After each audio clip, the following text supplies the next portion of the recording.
ನಿಜಕ್ಕೂ ಅವಿಸ್ಮರಣೀಯವಾಗಿರ್ತಕ್ಕಂಥ ಒಂದು ಸಮಾರಂಭ ಅಂತ ಹೇಳಲಿಕ್ಕೆ ಇಚ್ಛೆ ಪಡ್ತೀನಲ್ಲ.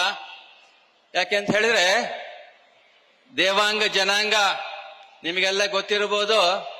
ದೇವರ ಅಂಗದಿಂದ ಬಂದಿರತಕ್ಕಂಥ ಸಮಾಜದ ಬಂಧುಗಳು ನಾವು. ದೇವಲ ಮಹರ್ಷಿಯಿಂದ ಬಂದಿರತಕ್ಕಂಥ ಸಮಾಜ ನಮ್ಮದು. ದೇವಾನು ದೇವತೆಗಳಿಗೆ ವಸ್ತ್ರವನ್ನ ಕೊಟ್ಟಿರ್ತಕ್ಕಂಥ ಸಮಾಜ ಯಾವುದಾದ್ರೂ ಇದ್ರೆ ಅದು ದೇವಾಂಗ ಸಮಾಜ ಅಂತ ಹೇಳಲಿಕ್ಕೆ ಹೆಗ್ಗಳ್ತಾ ಇರ್ತಿದ್ವಲ್ಲ.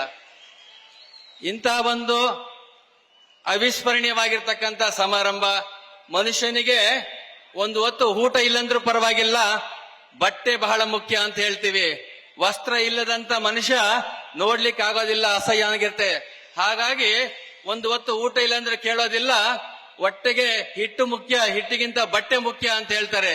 ಅದಕ್ಕೆ ದಾಸರು ಹೇಳ್ತಾರೆ, ರಾಟಿಯಂ ಮೇಟಿ ಮೇಟಿಯಂ ರಾಟಿ, ರಾಟಿ ಮೇಟಿ ನಿಂತೊಡೆ ಜಗದ ಆಟವೇ ನಿಂತಿಹದು ಸರ್ವಜ್ಞ ಅಂತ ಹೇಳ್ತಾನೆಲ್ಲ. ಹಾಗಾಗಿ ಇಂಥ ಪವಿತ್ರವಾದಂತ ಸಮಾರಂಭದಲ್ಲಿ ನಾವು ಈ ಸಂಘವನ್ನ ಕಟ್ಟಿರ್ತಕ್ಕಂಥ 1924ನೇ ಇಸ್ವಿಯೊಳಗೆ ಪ್ರಾರಂಭಗೊಂಡಿರ್ತಕ್ಕಂಥ ಈ ದೇವಾಂಗ ಸಂಘ ಇವತ್ತು 100 ವರ್ಷಗಳ ಒಂದು ಸಂಭ್ರಮದಲ್ಲಿ ನಾವು ಇದ್ದೀವಿ. ಇವತ್ತಿಗೂ ಸಹ 100 ವರ್ಷ ಕಟ್ಟಿದ್ರು ಸಹ ನೇಕಾರರ ಬಾಳು ಬಹಳ ಹೋಳಾಗಿದೆ ಅನ್ನುವಂತ ಪರಿಸ್ಥಿತಿಯಲ್ಲಿ ನಾವು ಇದೀವಲ್ಲ.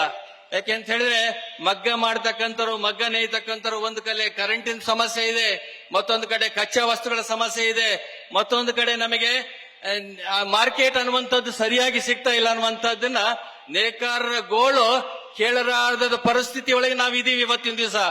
ಹಾಗಾಗಿ ಇವತ್ತು ಘನವೆತ್ತ ಸರ್ಕಾರದವರು ನೇಕಾರರ ಚಿಂತನೆಯನ್ನು ಮಾಡ್ತಕ್ಕಂಥ ಸಂದರ್ಭದಲ್ಲಿ ಈ ಒಂದು ನೇಕಾರರ ಬಾಳು ಹಸನಾಗಬೇಕು, ದೇಶಕ್ಕೆ ಇಡೀ ನಮ್ಮ ವಿಶ್ವಕ್ಕೆ ವಸ್ತ್ರವನ್ನ ಸೂತ್ರವನ್ನ ಕೊಟ್ಟಿರ್ತಕ್ಕಂಥ ಸಮಾಜವನ್ನ ರಕ್ಷಣೆ ಮಾಡಬೇಕಾದಂತದ್ದು ಸರ್ಕಾರದ ಕೆಲಸ ಅಂತ ಹೇಳಲಿಕ್ಕೆ ಇಚ್ಛೆ ಪಡ್ತೀನಲ್ಲ.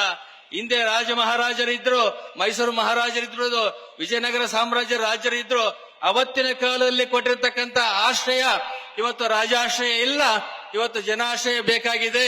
ಹಾಗಾಗಿ ಇಂಥ ಒಂದು ಸಮಾಜ ಹರಿದು ಹಂಚುವಾಗಿರ್ತಕ್ಕಂಥ ಸಮಾಜವನ್ನ ಒಂದುಗೂಡಿಸಬೇಕು, ಸಂಘಟನೆ ಆಗಬೇಕು ಅಂತ ಹೇಳಿ 1924ನೇ ಇಸ್ವಿಯೊಳಗೆ ಪ್ರಾರಂಭವಾಗಿರ್ತಕ್ಕಂಥ ದೇವಾಂಗ ಸಂಘ ಇವತ್ತು ಚಾಚೂ ತಪ್ಪದೆ ಅನೇಕ ವಿದ್ಯಾರ್ಥಿಗಳಿಗೆ ಆಶ್ರಯ ತಾಣವಾಗಿ ಅನ್ನವನ್ನು ಕೊಟ್ಟು ವಸ್ತ್ರವನ್ನು ಕೊಟ್ಟು ಇವತ್ತು ಇಂದಿನಿಂದಲೂ ಸಹ ಸುಮಾರು ಸಾವಿರಾರು ವಿದ್ಯಾರ್ಥಿಗಳಿಗೆ ಬೋಧಕವನ್ನ ಆಶ್ರಯ ಕೊಟ್ಟಿರ್ತಕ್ಕಂಥ ಸಂಘ ದೇವಾಂಗ ಸಂಘ ಅಂತ ಹೇಳಲಿಕ್ಕೆ ಇಚ್ಛೆ ಪಡ್ತೀನಲ್ಲ.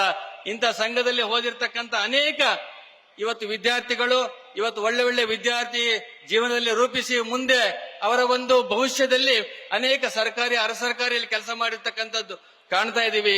ಇವತ್ತು ರಮೇಶ್ ಅವರು ನಮ್ಮ ಮುಂದೆ ಜೊತೆಯಲ್ಲಿದ್ದಾರೆ ಅಂತ ಹೇಳಿದ್ರೆ ಅವರ ಒಂದು ಹೊಸದುರ್ಗ ತಾಲೂಕಿನ ಶ್ರೀರಾಮ್ಪುರದ ರಮೇಶ್ ಅವರು ಇವತ್ತು ನಮ್ಮ ಸಮಾಜದಲ್ಲಿ ಒಬ್ಬರು IPS ಆಫೀಸರ್ ಆಗಿ ರಿಟೈರ್ಡ್ ಆಗಿದ್ದಾರೆ ಅಂತ ಹೇಳಿದ್ರೆ ಒಬ್ಬರೇ ಒಬ್ರು ಅಂತ ಹೇಳಲಿಕ್ಕೆ ಇಚ್ಛೆ ಪಡ್ತೀನಲ್ಲ. ಅವತ್ತಿನ ಕಾಲ ಕಷ್ಟದಲ್ಲಿ ಇವತ್ತು ಆಶ್ರಯ ಕೊಟ್ಟಿರ್ತಕ್ಕಂಥ ದೇವಾಂಗ ಸಂಘ ಅವತ್ತು ಆಶ್ರಯ ಕೊಡದೇ ಇದ್ರೆ ಅವರು ಬಹುಶಃ IPS ಆಗ್ತಿದ್ದಿಲ್ಲ, ಪೊಲೀಸ್ ಆಫೀಸರ್ ಆಗ್ತಿದ್ದಿಲ್ಲ. ಅನೇ ರೀತಿಯ ಇವತ್ತು ಅಂತ ಒಂದು ಸಂಘವನ್ನ ಮಾತೃ ಸಂಘ ಅಂತ ನಾವು ಕರೆದು ಅನೇಕ ಇವತ್ತು ನಮ್ಮ ಗುರುಪೀಠ ಸಹ ಜಾಗೃತಿಗೊಳ್ಳಬೇಕಾದ್ರೆ ಬೆಂಗಳೂರು ದೇವಾಂಗ ಸಂಘ ಅನ್ನುವಂಥದ್ದು ಒಂದು ಹೆಚ್ಚು ಕೇಳ್ತೀವಿ. ಇವತ್ತು ಕಟ್ಟಿರ್ತಕ್ಕಂಥ ಸಮಾಜದವರು ನಮ್ಮ ಮುಂದೆ ಇಲ್ಲ. ಇವತ್ತು ಅವರ ಆತ್ಮಕ್ಕೆ ತೃಪ್ತಿ ಸಿಗುತ್ತೆ, ಅವರ ಆತ್ಮಕ್ಕೆ ಶಾಂತಿ ಸಿಗುತ್ತೆ ಅನ್ನುವಂಥದ್ದನ್ನು ಈ ಸಂದರ್ಭದಲ್ಲಿ ಹೇಳಲಿಕ್ಕೆ ಇಚ್ಛೆ ಪಡ್ತೀನಲ್ಲ. ಹಾಗಾಗಿ ಇವತ್ತು ಒಂದು ಸರ್ಕಾರದಲ್ಲಿ ಪರಮ ಪೂಜ್ಯರಾಗಿರ್ತಕ್ಕಂಥ ನಿರ್ಮಲಾನಂದ ಸ್ವಾಮೀಜಿ ಅವರ ಒಂದು ಮಾರ್ಗದರ್ಶನದಲ್ಲಿ ಇವತ್ತು ನಮ್ಮ ಸರ್ಕಾರದ ಗಣವೆತ್ತಿರತಕ್ಕಂಥ ಮುಖ್ಯಮಂತ್ರಿಗಳು ಬಂದಿದ್ದಾರೆ. ಮಾನ್ಯ ಮುಖ್ಯಮಂತ್ರಿಗಳಿಗೆ ನಾನು ಹೇಳೋದು ಒಂದು ನಿವೇದನೆ, ನೇಕಾರ ಸಮುದಾಯಗಳ ನಿವೃತ್ತಿ ಆಗಮ ಆಗಬೇಕು ಅನ್ನುವಂಥದ್ದು ಒಂದು ಎಚ್ಚರಿಕೆ ಹೇಳ್ತಾ ಬರ್ತೀನಿ. ನೇಕಾರ ಸಮುದಾಯಗಳ ನಿಗಮ ಮಂಡಳಿ ಇವತ್ತೆಲ್ಲ ಸಣ್ಣ ಸಣ್ಣ ಸಮಾಜದವರಿಗೆ ನಿಗಮ ಮಂಡಳಿ ಮಾಡಿಕೊಟ್ಟಿದಾರ. ಇವತ್ತು ನೇಕಾರಿಗೆ ಇಲ್ಲ, ಅದನ್ನ ತಾವು ಮಾಡಿಕೊಡ್ಬೇಕು ಅನ್ನುವಂಥದ್ದನ್ನ ಹೇಳಲಿಕ್ಕೆ ಇಚ್ಛೆ ಪಡ್ತೀನಿ.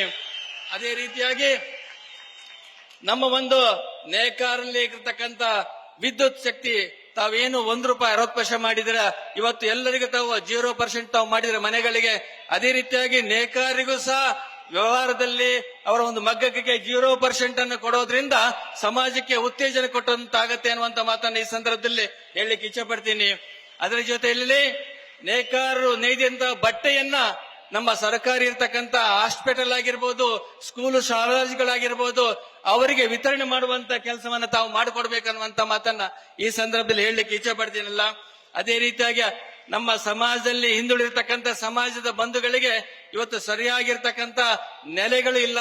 ಇವತ್ತು ನಮ್ಮ ಮಠ ಇದೆ, ನಮ್ಮ ಮಠಕ್ಕೆ ಆಶ್ರಯ ಆಗಿರ್ತಕ್ಕಂಥ ರಾಜಾಶ್ರಯ ಇತ್ತವ ಕಾಲದಲ್ಲಿ, ಇವತ್ತಿನ ಕಾಲದಲ್ಲಿ ರಾಜಾಶ್ರಯ ಇಲ್ಲದೆ ಕಾರಣ ನಮ್ಮ ಸರ್ಕಾರ, ಜನವೆತ್ತಿ ಸರ್ಕಾರದಿಂದ ಅನೇಕ ಮಠಮಾನ್ಯಗಳಿಗೆ ಕೊಡತಕ್ಕಂತ ಒಂದು ಅನುದಾನವನ್ನ ನಮ್ಮ ಮಠಕ್ಕೆ 5 ಕೋಟಿ ರೂಪಾಯಿಗಳನ್ನು ಕೊಡಬೇಕಂತ ತಮ್ಮ ಮುಂದೆ ಹೇಳಲಿಕ್ಕೆ ಇಚ್ಛೆ ಪಡ್ತೀನಲ್ಲ. ಆ ಮೂಲಕವಾಗಿ ಸಮಾಜವನ್ನ ಜಾಗೃತಿ ಮೂಡಿಸಬೇಕು, ಸಮಾಜದಲ್ಲಿ ಸಂಘಟನೆ ಆಗಬೇಕು. ಸಮಾಜದಲ್ಲಿರ್ತಕ್ಕಂಥ ಇವತ್ತು ರಾಜ್ಯದಲ್ಲಿರ್ತಕ್ಕಂಥ 30 ಲಕ್ಷ ಜನ ಪರವಾಗಿ ಬಂದಿರತಕ್ಕಂಥ ಎಲ್ಲರಿಗೂ ಸಹ ಇವತ್ತು ಸಮಪಾಲು ಅನ್ನುವಂಥದ್ದೇನು ಹೇಳ್ತೀವಿ, ಇಂಥ ಒಂದು ಅಡಿಯಲ್ಲಿರ್ತಕ್ಕಂಥ ನಮ್ಮ ಹಿಂದುಳಿದ ವರ್ಗದ ನಾಯಕರಾಗಿರ್ತಕ್ಕಂಥ ಸನ್ಮಾನ್ಯ ಸಿದ್ದರಾಮಯ್ಯ ಸಾಹೇಬ್ರವರು ಯಾರಿಗೂ ಸಹ ಇಲ್ಲ ಅಂತ ಹೇಳಿಲ್ಲ. ಒಂಥರ ಅಕ್ಷಯ ಪಾತ್ರ ಇದ್ದಂಗ ಅವರೆಲ್ಲ, ಯಾರು ಕೇಳಿದ್ರು ಇಲ್ಲ ಅಂತ ಹೇಳುವಂತ ಮಾತೇ ಇಲ್ಲ. ಹಾಗಾಗಿ ನಮ್ಮ ಸಮಾಜದಲ್ಲಿ ಇವತ್ತು MLAಗಳು ಯಾರು ಇಲ್ಲ, MP ಗಳು ಇಲ್ಲ. ಅದಕ್ಕಾಗಿ ನಮ್ಮ ಒಂದು ಸ್ಥಾನದಲ್ಲಿ ಸಿದ್ದರಾಮಯ್ಯ ಸಾಹೇಬರಲ್ಲಿ ಇನ್ನೊಂದು ಮಾಡಿದ್ರೆ ರಾಜಕೀಯ ಶಕ್ತಿ ಬೇಕಾಗಿದೆ. ಆ ರಾಜಕೀಯ ಶಕ್ತಿಯನ್ನ ತಾವು ಕೊಡಬೇಕನ್ನುವಂತ ಮಾತನ್ನ ಈ ಸಂದರ್ಭದಲ್ಲಿ ಸಹ ಹೇಳಲಿಕ್ಕೆ ಇಚ್ಛೆ ಪಡ್ತೀನಲ್ಲ. ಹಂಗಿದ್ದಾಗ ಮಾತ್ರ ಸಮಾಜವನ್ನ ಮುಂದುವರಿಸಲಿಕ್ಕಾಗತ್ತೆ, ಸಂಘಟನೆ ಮಾಡ್ಲಿಕ್ಕಾಗತ್ತೆ.